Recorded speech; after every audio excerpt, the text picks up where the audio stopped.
Hello, I'm Alex Mansfield, the host of Manny Talks Shooting, and welcome to another episode. This is the shooting podcast where I talk to individuals all across the shooting industry.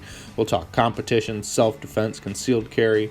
If you like this content, check out our YouTube channel, Manny Talks Shooting. And without further ado, let's get to this episode. Manny Talks Shooting is proudly presented to you by D2 Custom Guns. Did you know that Phil the Groundhog isn't the only thing Puxatawny, Pennsylvania is famous for? That's right, D2 Custom Guns, the home of Dan Heizenreiter and one of the best, fabulous 2011 builders in the country. So make sure you guys go check him out, D2 Custom, anywhere you can see him on the social media, Facebook, Instagram, go check him out. If you see myself, Patches Reader, anyone with the D2 Custom Guns, make sure you go check him out, and you will thank me later. Now, let's get on to the show. What's up, everybody? It's another episode of Manny Talks Shooting. It's the greatest podcast about Manny and talking shooting. It's awesome. Today, I'm kind of recording this 8/18/2024, 9:41 p.m. I just got home from the 2024 Excalibur Ammunition Area 5 Championship presented by Lago Arms. I was staff all week, and I'm just getting home. The wife and I were gone since Monday. We've almost been gone a week. And it's been a long one. I don't have a show really for you, but I want to run them down a little bit about the match. I know we're going to talk more exclusively on 2 Alpha News on Thursday about the matches and the match in its entirety. But first of all, I got to think a big shout out to D2 Custom Guns. They're the title sponsor of the program. You've listened to the awesome, sexy commercial that I throw in the beginning of this thing, so thank you for listening to it. So I'm going to try to keep this one brief because I'm ready to go to bed. Sorry, guys. It's not going to be a great, long, normal show for you. I'm sorry that this is kind of happening lately. I talked about Carry Optics Nationals after that one happened, but this one's kind of my bad. I didn't really line anything up, so I apologize. I'm getting back to what the normalcy of here at Manny Talk Shooting is. I am staying consistent. I'm still putting out shows for you, so please, I apologize about it. But anywho, so I got there late Monday night. We started on the ground on Tuesday morning. They had already set up the stages. The stages were on the ground, and things just kind of needed to be tweaked and whatnot on Tuesday. I was, if anything, I'm the social media guy for the Cardinal Practical Shooters group. I take care of posting on social media for the most part and promoting their stuff and helping with sponsorship. So I hope to bring in a couple sponsorships for the match within part of me. So it was kind of cool. So like Summit City Bullets, I helped them get sponsoring the match. D2 Custom Guns, I brought them into the match as a stage sponsor. And guess what? 2 of my buddies won some $500 off builds, custom builds from D2 Custom Guns, and I think they're actually going to do it. So it's pretty cool to hear that and see that. So it's I got to hang out with my buddy Dan, my buddy Patches, our friend Ryan Snyder. I kind of followed them a little bit around as they were shooting, trying to get a little bit of video to make some awesome D2 Custom Guns, a little teaser video kind of thing. So I got some good stage runs of the guys, so I'll be working on that. But and I worked as stats. I was one of the stats guys for the match, so I was really thankful for the match director, Corey, and Dan for allowing me to be one of the stats guys because they have 2 stats guys because the zones are huge. There's 2 7-stage zones, and they're very far apart. So trying to get from zone to zone can be a nightmare, and just making sure everything's taken care of from the technology side. I'll dive down into more how that worked a little bit in a few more minutes, but so Tuesday we were tweaking. Wednesday morning we were still tweaking and doing things, getting things done on the range, punch list stuff. So the match was ready. An admin flight, so 2 squads out of the 5 total staff squads shot on Wednesday afternoon, Thursday morning. So they shot. So all the stages had to be locked in pretty much by then. You can't change anything that's going to affect the stage, right? So we did that. We looked at things with a very fine-tooth comb, and it made things pretty good. So with that, we took care of some of those things that we saw as issues, and then figured it out, got it going.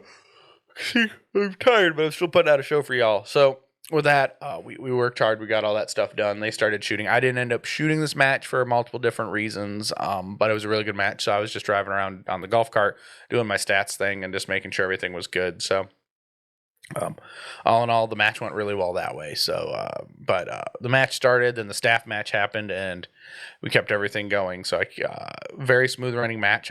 Ran ahead of schedule both days, or the two main flights: Friday afternoon, Saturday morning, and then Saturday afternoon, Sunday morning. So everything was bada bing, bada boom, done, easy peasy, lemon squeezy. So everything ran really well. The stages were really challenging, yet nothing gimmicky or anything. So I thought the stages were good, true shooting tests of skills, and so that was definitely a good thing. I heard nothing but good things from the shooters about the match. So here's what I'm going to do, though. I am going to send out a practice score email from the match using that, and if you shot that match, I'm going to send you a link to a Google Forms survey. So you can fill out the survey and let us really know what you think so we can get accurate feedback. True, honest, anonymous feedback. I would love it. We only want to make these matches better and bigger. So if you could, fill out the survey. No, we want good feedback, bad feedback, everything you can think of to make that a better match. It doesn't hurt it doesn't hurt my feelings to hear all your opinions. Because really, at the end of the day, I'm really not involved with match planning and stage design. I mean, I did design a stage. I did design stage 12. I submitted that for stages when they wanted stages, so I did that. But other than that, I helped facilitate, but I wasn't really a lead facilitator. So the match director was Corey Katz. Range masters were Dan Click and Brad Crumey. If you know Dan Click, he is the sitting Area 5 director who took over the last little bit of Rick Steele's term until the end of this year, which shouldn't be too much longer. And then they're still in election time period. So I think actually soon enough the election's going to happen. I can't even remember when the runoff election is. So all in all, very good match flow. I think things went well. Good test of stages. So when it came from a stats perspective, this match was interesting because this was a match that also had the LCD screens that were brand new. We got in from AMG because they sponsored the match. They also got brand new timers, so the brand new timers and the brand new screens had to work. They kind of had a little bit of an issues with the BLE push kind of stuff. So there was stuff that sometimes the timers wouldn't work quite right, and then we'd have issues with that, but we fixed it, and everything would go on as normal. But expect maybe if you decide to get these screens for your club or your matches, test out the bugs a little bit first. I mean, and run through all the scenarios you think you can happen, so that you tested it, and then when it comes to a big match, you're golden. As a stats guy, it was not that difficult to get a call. Hey, stats, please come to so and so at your convenience, because it didn't stop the stage. It didn't stop the squad from shooting. It was more of an inconvenience for staff to have to maintain and monitor things. So, what the tablets were doing for a little bit, some of them, not all of them, some of them had no issues. Sometimes it wouldn't pick up, like they would be the screen and the timer would be connected. So let me go back. So the timer is the main focus on this, right? So the timer you can pull from the timer with the tablet. The tablet pulls the scores and the times in from the timer, but the timer pushes to the screen. So it's kind of a weird chain. So if you have the same time, and you have to set it up where the timer is dedicated to that screen. It can be changed, but it's not like you can change it like super fast on the fly. It takes a couple clicks and some buttons to change to that ID code from the timer that you see, like when you connect it to a tablet, an AMG Commander timer to a tablet. Kind of simple, but it's not like you want to change it per squad like a timer rotation. So you want that timer dedicated to that screen. And some of them, like they'd beep the shooter, and then the times would just keep tabulating into this pad. That's not normal. But then at the end, when the shooter's done, you kind of hit that side button. It stops it listening, which really all it means you got to on off the tablet and or the screen, so that they can get back into jiving mode. And they'll jive and they'll work with BLE push. So that was not not a super big deal. It was fixable, manageable. I think we only heard maybe less than 10 calls on that over 3 days. So no big deal there. Easy peasy. So, but working with the screens, the tablets, the timers, super simple score pulling and getting everything sorted out. The one thing I was bummed about is my master tablet died in the middle of the match. So luckily I had just backed it up. Like, I mean, a dead wouldn't come on. Guess what? Funny thing is I come home after unpacking my crap, and guess what? It turned on. Luckily, I had backed it up to another tablet right away and right then, so I didn't lose anything, no scores, so it was all green light and good. So yeah, that was kind of a kerfuffle in my opinion, but I was good to go. So anywho, now I've got my master tablet back, so I'm happy about that because it should last a little while. So anywho, so when it comes to everything about the, I want to talk about the winners, and then I'm going to let you guys go. It's going to be, like I said, it's a short episode. I'm just chit-chatting with myself. And I will run through the sponsors because that's what I do. I talk about the sponsors because without the sponsors in the sport, we really don't have much. So, and I'm going to run them. Go to Area 5, sponsors by stage. But let's go. So, overall, in the match, winning by 0.51%, less than 1%, half a percent, 51.51 of a percent. John Vlieger won high overall and won the open division. So, followed by Aaron Edens in second and June Kim in third. He beat June Kim by 1.16%. But let's go Carry Optics. So that was the biggest competed division.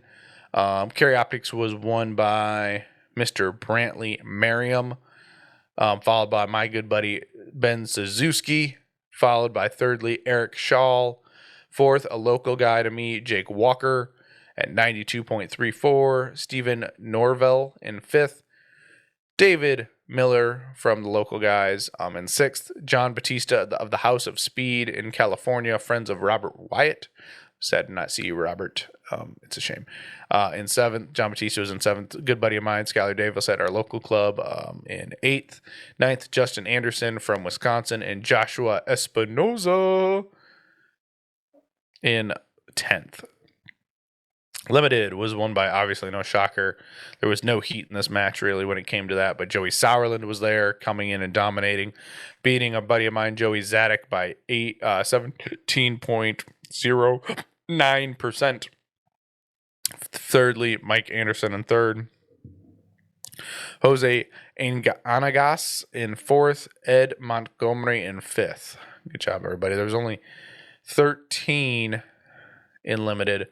Shooting limited, 14 in limited, 1 in limited 10. I met this guy, Jerry Westcott. He runs a bunch of matches in Colorado, even though he lives in Idaho now. So shot limited 10 was the only one. So he didn't do too bad, still with a lot of mics, but 14 mics on the match, but still was the only one in that division. So limited optics. Everybody who's big in heat, normally in carry optics, switch over to limited optics. So as you have the top 10, I'll give the top 10 in this one. Winning the match by 11.51%, Jacob Hetherington. Congratulations, Jacob Hetherington. That was impressive to watch, sir. Luke Cow was in second. Michael Stefan from the Czech Republic, sponsored by Lago Arms, came over and shot the match. In third, Tanner Doninguez in fourth, Peyton Garcia in fifth, Kevin Garospi of GW Collab in sixth, Isaac McLean in seventh, Sammy Nelson in eighth, Tom Castro in ninth, Nick Walden 10th. Cool thing about this match, if you were the 10th place finisher in limited optics, you won yourself a Lago Alien Retro. So congratulations, Nick Walden. You'll be getting that. That's pretty freaking cool and exciting. Open division, as I mentioned, won the high overall was Mr. John Vlieger, followed by Aaron Edens in second, June Kim in third, Mike Huang in fourth, Bill Drummond in fifth, David Lyell of Masterpiece Arms in sixth, my great buddy, Patches Reader in seventh, Frank Gow in eighth, Gregory Clement in ninth, and our honorable mention, top 10 in open, Mr. Alex Sarajewski of the good old Chicago Gunslinger. So congratulations, Alex. You did a great job, and you showed up and made us all proud in the Gunslinger. So PCC had a total, I want to believe, let's see, 27 entries into the match. Winning the match was a local guy from Columbus, Caleb Smith, followed by Corey Scheel, 2.46% behind. Good buddy Mark Schulte of Bigfoot Brass, 4.01% behind. Benedict Balagast in fourth, Colin MacArthur in fifth, Anthony Zabonik in sixth, Jason, I want to be like that when I grow up, Clark, Riley Fox, Greg Robinson in ninth, and Brendan Lons in 10th. Honorable mention to Sam Knapp in 11th, and Jeff Ferguson of FGS Engineering in 12th. And I guess another honorable mention, I won't go any farther, is Ryan Snyder in 14th.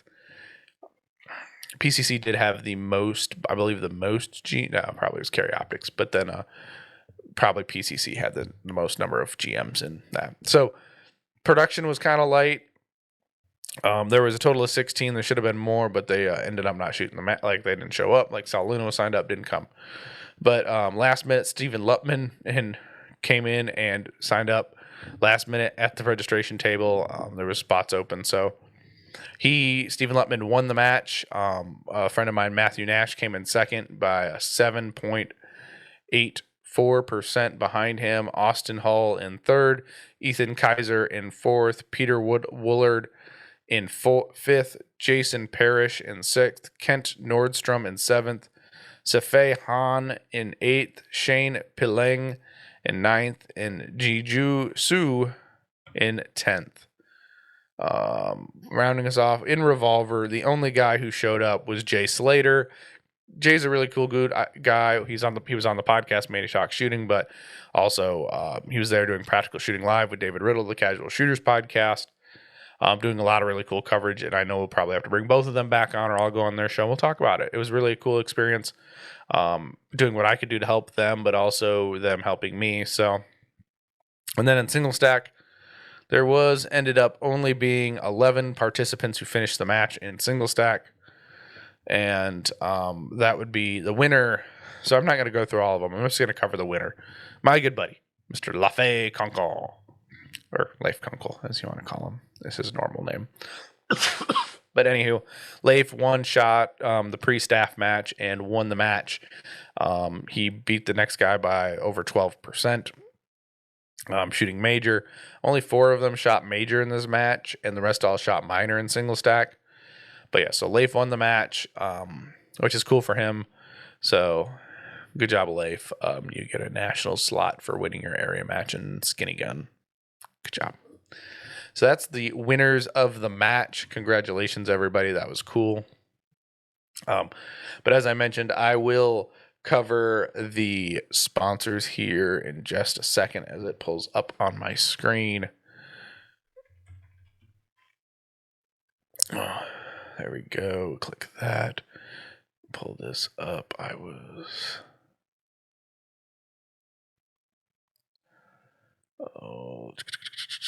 Boom, boom.